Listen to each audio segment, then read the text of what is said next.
मिसरा। मिसरे के लुघवी या डिक्शनरी माने होते हैं दरवाजे का एक तख्त। दरवाज़ा 2 तख्तों से बनता है, तो दरवाजे के किवाड़ को, एक पट को आप मिसरा कहते हैं। अब मिसरा शायरी के लिहाज से क्या होता है? शेर भी 2 हिस्सों में बनता है।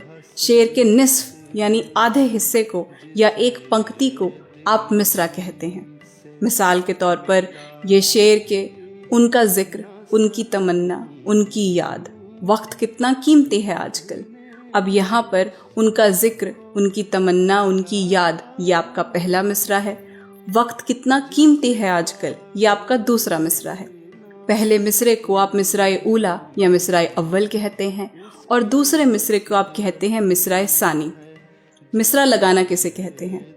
एक मिसरे में दूसरा मिसरा जोड़कर शेर को मुकम्मल करना आप कहते हैं मिसरा लगाना। और मिसरा उठाना, किसी मजलिस में किसी शायर के शेर को तारीफी अंदाज में दोहराने को आप मिसरा उठाना कहते हैं।